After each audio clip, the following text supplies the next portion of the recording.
အားလုံးပဲမင်္ဂလာပါ In the Wall Channel ရနေပြီးတော့ကြိုးဆိုပါရစေကျွန်တော်တို့ရဲ့ခန္ဓာကိုယ်ပေါ်မှာအလှဆင်တဲ့အနေနဲ့ဝတ်ထားတဲ့ရွှေတွေကစကြဝဠာကြီးတွေကအကျဉ်းတန်းဆုံးနဲ့အပြင်းထန်ဆုံးပေါက်ကွဲမှုတွေကနေမှတဆင့်ဖြစ်လာတယ်ဆိုတာသင်သိပါသလားပိုးရင်ကသိပ္ပံပညာရှင်တွေကရွှေတွေကနေတဲ့ရှစ်ဆကနေပြီးတော့အစ30ခန်းကြီးတဲ့ကျယ်တွေတေဆုံးတဲ့အချိန်မှာအလွန်ပြင်းထန်တဲ့စူပါနိုဗာပေါက်ကွဲမှုတွေကြောင့်ဖြစ်လာတယ်ဆိုပြီးတော့ယူဆခဲ့ပါတယ်ဒီလိုနဲ့နောက်ပိုင်းသိပ္ပံပညာတွေပုံမထွန်းကားလာတဲ့အချိန်မှာလေ့လာမှုတွေအရဒီလိုအလွန်ပြင်းထန်တဲ့စူပါနိုဗာပေါက်ကွဲမှုလိုမျိုးကျယ်တွေတေဆုံးတဲ့အခါမှာဖြစ်ပေါ်တဲ့ပေါက်ကွဲမှုကတော့မှရွှေတွေဖြစ်လာနိုင်မဲ့လုံလောက်တဲ့စွမ်းရည်မျိုးမရှိပါဘူးနောက်ပိုင်းသိပ္ပံနဲ့နည်းပညာတိုးတက်လာတဲ့အခါမှာရွှေရဲ့ဖြစ်တည်မှုအစကိုလေ့လာတဲ့အခါမှာတော့နေတဲ့အစ30ကနေအစ100အထိကြီးတဲ့အေယာမကျယ်ကြီးတွေပေါက်ကွဲသွားမှပဲရွှေဖြစ်နိုင်တဲ့လုံလောက်တဲ့စွမ်းအင်ကိုထုတ်ပေးနိုင်တယ်ဆိုတာကိုနားလည်ခဲ့ပါတယ်ဒီလိုပေါက်ကွဲမှုတွေကိုတော့ hypernova လို့ခေါ်ပါတယ် supernova hypernova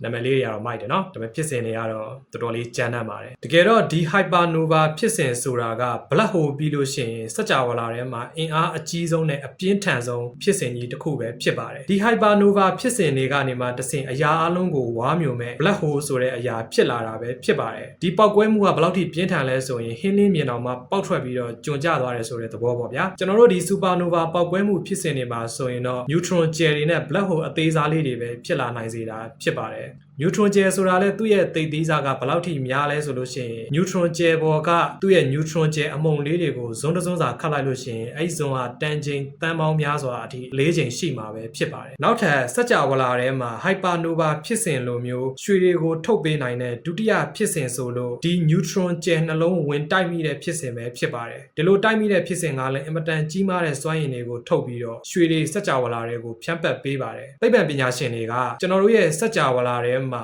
တစုံတစ်ခုကရွှေတွေကိုဖြန့်ပတ်ပေးနေတယ်ဆိုတာကိုသိပေမဲ့ဘယ်အရာလဲဆိုတာကိုသိဖို့အင်မတန်နှစ်ရှည်လာများကြာအောင်လေ့လာခဲ့ရပါတယ်အခုနောက်ဆုံးအချိန်မှာတော့သူတို့လက်ခံထားတဲ့အရာနှစ်ခုကကျွန်တော်စောစောကပြောခဲ့တဲ့နေတဲ့အစ30ကနေအစ100အထိကြီးတဲ့ကျယ်ကြီးတွေရဲ့အင်မတန်ပြင်းထန်တဲ့ပေါက်ကွဲမှုကနေရွှေတွေဖြစ်လာပါတယ်နောက်ထပ်ဒုတိယယူဆချက်တစ်ခုကတော့ဒီ neutron gel နှလုံးတိုက်မိတာကနေပြီးတော့စကြဝဠာတွေကိုရွှေတွေဖြန့်ကျဲလိုက်ပါတယ်ဒီလိုနဲ့ပဲစကြဝဠာထဲမှာပြန်ကျဲထွက်သွားတဲ့ရွှေတွေကကျွန်တော်တို့ကဘာဖြစ်တည်မှုအစပိုင်းမှာရောက်ရှိလာပြီးတော့ကျွန်တော်တို့ရဲ့ကဘာတွေနေအဖွဲ့အစည်းတွေအကုန်လုံးထဲမှာပါဝင်နေတာပဲဖြစ်ပါတယ်ကဲဒီတော့ကျွန်တော်အနေနဲ့စကြဝဠာထဲမှာရွှေတွေဖြစ်လာတဲ့ဖြစ်စဉ်ကိုအကြမ်းမြင်ပြောပြခဲ့တာပဲဖြစ်ပါတယ်ကျွန်တော်နဲ့အတူဒီတက်ပို့ပြီးတော့အသေးစိတ်သွားကြည့်အောင်ကျွန်တော်တို့လူသားတွေကလည်းဓာတ်ခွဲခန်းထဲမှာရွှေထုတ်နိုင်ပြီလို့ဆိုပါတယ်အလွန်သေးငယ်တဲ့ပမာဏတစ်ခုပေါ့ဗျာကဲသူတို့ဘလို့ထုတ်လဲစကြဝဠာတွေကအင်အားအကြီးဆုံးဖြစ်စဉ်တွေကိုလူတွေဘလို့မျိုးတုပနိုင်ခဲ့ပြီးတော့ပြုလုပ်နိုင်လဲအဲ့ဒီရွှေတွေကရောတကယ်ပဲဝစ်လို့ရလားအဲ့လောက်ထိရောအလုပ်ဖြစ်လားတချို့ဆိုရင်အဲ့ဒီရွှေတွေကိုရွှေအတုဆိုပြီးတော့ပြောကြပါတယ်ကျွန်တော်နဲ့အတူအသေးစိတ်လိုက်ပြီးတော့ကြည့်လိုက်ရအောင်နော်အခြေခံအားဖြင့်ကျယ်တွေရဲ့အတွင်းပိုင်းမှာဟိုက်ဒရိုဂျင်ကနေဟီလီယမ်ကနေပြီးတော့အောက်ဆီဂျင်ကာဗွန်စတဲ့ပေါ်ပါတဲ့ dressing တွေကိုပဲနျူကလ িয়ার ပေါင်းစပ်ခြင်း nuclear fusion နည်းနဲ့အဆင့်ဆင့်ဖန်တီးနိုင်ပါတယ်ဒါပေမဲ့ကျယ်တစ်လုံးကတန် dressing အဆင့်ကိုရောက်သွားတဲ့အချိန်မှာတော့စွမ်းအင်ဆက်မထုတ်နိုင်တော့ပဲ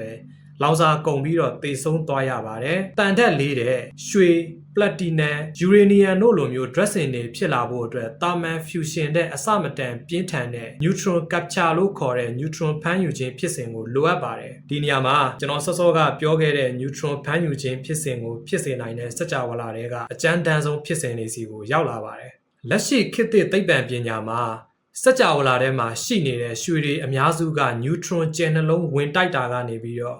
့ဖြစ်လာတာလို့အခိုင်အမာယူဆထားကြပါတယ်ကျွန်တော်တို့စကြဝဠာထဲမှာလည်းဒီလိုအင်မတန်ရှားပါတဲ့ဖြစ်စဉ်တွေဇက်တိုက်ဖြစ်နေပြီးတော့အခုနောက်ဆုံးကျွန်တော်တို့လူသားတွေဖြစ်လာတယ် AI စနစ်တွေပေါ်လာတယ်ဒါတွေအားလုံးကစကြဝဠာကြီးအတွက်တော့တိတ်ပြီးတော့မထူးဆန်းတဲ့ဖြစ်စဉ်တွေပဲဖြစ်ပါတယ် neutron gel တွေကနေတဲ့အစာပေါင်းများစွာကြီးတဲ့ကျယ်ကြီးတွေသေဆုံးပြီးတဲ့အချိန်မှာကြံ့ရင့်ခဲ့တဲ့ neutron အမုံတွေကနေဖြစ်လာတဲ့ကျယ်ကြီးတွေပဲဖြစ်ပါတယ်ဒီအမုံတွေကတိတ်သီးလွန်းတာဖြစ်တဲ့အတွက်ဇွန်းတစွန်းစာပမာဏတွေတန်ချိန်တန်းပေါင်းများစွာအလေးချိန်ရှိတယ်လို့တွက်ချက်ထားပါတယ်ဒီလိုမျိုး neutron တွေတန်တန်ပဲရှိနေတဲ့အင်မတန်တိတ်သီးစာများတဲ့ black hole ပြင်အသိသီးဆုံးလို့ပြောလို့ရတဲ့ကျယ်နှလုံးအရှိန်ပြင်းပြင်းနဲ့ဝင်တိုက်မိတဲ့အချိန်မှာတော့ kilonova လို့ခေါ်တဲ့အလွန်ပြင်းထန်တဲ့ပေါက်ကွဲမှုကြီးဖြစ်ပေါ်လာပါတယ်ဒီပေါက်ကွဲမှုကကျွန်တော်တို့စိတ်ကူးယဉ်လို့ရသမျှပေါက်ကွဲမှုပုံစံနေတဲ့အစာပေါင်းများစွာပို့ပြီးတော့အားပြင်းပါတယ်ဒီပေါက်ကွဲမှုထဲမှာပတ်ဝန်းကျင်ကိုလွင့်စင်ထားတဲ့တန်အနု မြူတွေတဲကိုအနီးအနားက neutron အမှုန်တွေကစက္ကန့်ပိုင်းအတွင်းတန်းနဲ့ချီပြီးတော့အလွန်မြန်တဲ့အရှိန်နဲ့တိုးဝင်ပူးပေါင်းသွားကြပါတယ်ဒါကို Aprosat လို့ခေါ်ပါတယ်ဒီလိုနဲ့ပဲအလွန်လေးလံပြီးတော့တည်ငြိမ်တဲ့ရွှေအတန်တွေဖြစ်ပေါ်လာတာပဲဖြစ်ပါတယ်2019ခုနှစ်တုန်းကသိပ္ပံပညာရှင်တွေကအလင်းနှစ်တန်း130အကွာမှာရှိတဲ့ neutron ကျယ်နှလုံးတိုက်မိတာကို gravity wave မြေဆွဲအားလိုင်းစနစ်နဲ့ဖမ်းယူနိုင်ခဲ့ပြီးတော့အဲ့ဒီပောက်ကွဲမှုကနေကဘာမြေကြီးတဲ့အစာပေါင်းများစွာပိုများတဲ့ရွှေအမြောင်အများထွက်လာတာကိုတိုင်းတာမှုတွေအရာပထမဆုံးအကြိမ်အဖြစ်လက်တွေ့သက်သေပြနိုင်ခဲ့ပါတယ်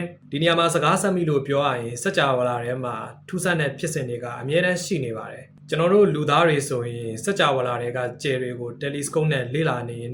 တချို့နေတွေဆိုရင်ဒီတိုင်းပျောက်ကွယ်သွားတာမျိုးရှိပါတယ်ဒါတော်တော်လေးထူးဆန်းပါတယ်ဥပမာကျွန်တော်တို့နေတာရုတ်တရက်ပျောက်သွားတယ်လို့တွေးကြည့်ပါကျွန်တော်တို့တွေအကုန်လုံးတယောက်မှရှိတော့မှာမဟုတ်ပါဘူးတခါလေမှာကျွန်တော်တို့သိပ္ပံပညာရှင်တွေက telescope နဲ့လေ့လာရင်အဲ့လိုဖြစ်စဉ်တွေကိုလည်းတွေ့ရတတ်ပါတယ်ဒါပြောဖို့တော့ခက်ပါတယ်ဒါစัจ java လာတွေကအမုံအမွားတွေကြောင့်ပျောက်ကွယ်သွားတာလားဒါမှမဟုတ်နေကြီးတစ်ခုလုံးကိုပဲကျွန်တော်တို့ဒေါက်တာစထရိန့်လိုလူမျိုးနဲ့တွေ့ပြီးတော့ဖျောက်ပလိုက်တာလားဒါမှမဟုတ်သူ့ဟာသူပဲပျောက်သွားတာလားအချို့ဟာတွေကအဖြေရှာလို့မရတာတွေအများကြီးရှိပါတယ်ဒါကျွန်တော်စကားဆက်မိလို့ပြောတာပါနောက်ထပ်စัจ java လာထဲမှာရွှေတွေအများကြီးကိုကျဲချပေးခဲ့တဲ့ဒုတိယမြောက်ဖြစ်စဉ်ကတော့ supernova ရဲ့အကူကြီး hypernova ပဲဖြစ်ပါတယ်တာမန်နေတဲ့အစာပေါင်း30ကျော်ကြီးမားပြီးတော့အလွန်လျင်မြန်တဲ့အရှိန်နဲ့လဲပတ်နေတဲ့ကျယ်ဘလူးကြီးတွေတေဆုံးပြီး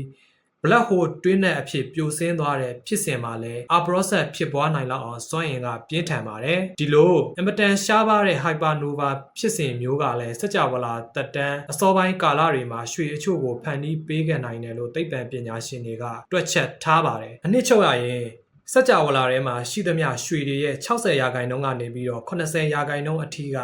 neutron ကျယ်နှလုံးတိုက်မိတာကနေဖြစ်လာတာဖြစ်ပြီးတော့ကျန်တဲ့30%ကနေ40%ကတော့ hypernova လို့ခေါ်တဲ့အင်မတန်ကြီးမားတဲ့ကျယ်တွေပောက်ကွဲမှုကနေလွင့်စင်ထွက်လာတဲ့အကျွင်းအကြံတွေပဲဖြစ်ပါတယ်ဒါပေမဲ့ဒီဘက်ခေတ်မှာသိပ္ပံပညာရှင်တွေကအမုံအရှိန်မြင့်စက်တွေနျူကလ িয়ার ဓာတ်ပေါင်းမှုတွေကိုအသုံးပြုပြီးတော့ရွှေအတန်အသေးစားလေးတွေရအောင်တော့ဖန်တီးနိုင်နေပြီဖြစ်ပါတယ်ဒါကိုသူတို့ဘယ်လိုလုပ်လဲဆိုလို့ရှိရင်တော့ဥပမာအနေနဲ့ပြောရရင် mercury ပြဓာမှာ proton အလုံး80ရှိပါတယ်platinum မှာတော့ proton 88လုံးရှိပြီးတော့ရွှေမှာ proton 89လုံးရှိပါတယ်။ယူပဗေဒသဘောထားအရ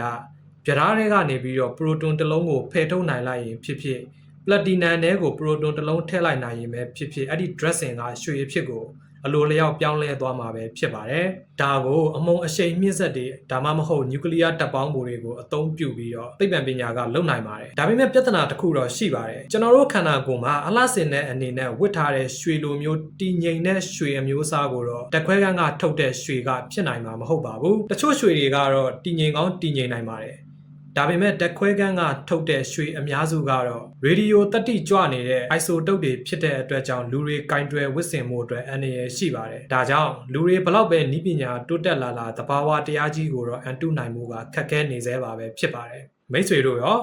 စัจ java လာတွေကအကျဉ်းတန်းဆုံးဖြစ်စဉ်ကနေပြီးတော့အလှဆင်ပစ္စည်းဖြစ်လာတဲ့ရွှေနဲ့ပတ်သက်ပြီးတော့အခြားဘာတွေသိထားတာရှိလဲကျွန်တော်တို့မြန်မာရိုးရာနီးလမ်းမှာဆိုရင်တော့အကီရက်ထိုးပြီးတော့ရွှေဖြစ်အောင်လုပ်နိုင်တယ်လို့ပြောကြတာရှိပါတယ်ဒါတွေနဲ့ပတ်သက်ပြီးတော့ရောဘယ်လိုမျိုးအမြင်ရှိလဲကျွန်တော်နဲ့တူ comment မှာဝင်ရောက်ဆွေးနွေးပေးပါအောင်နော်အားလုံးကိုကျေးဇူးတင်ပါတယ်ဗျာ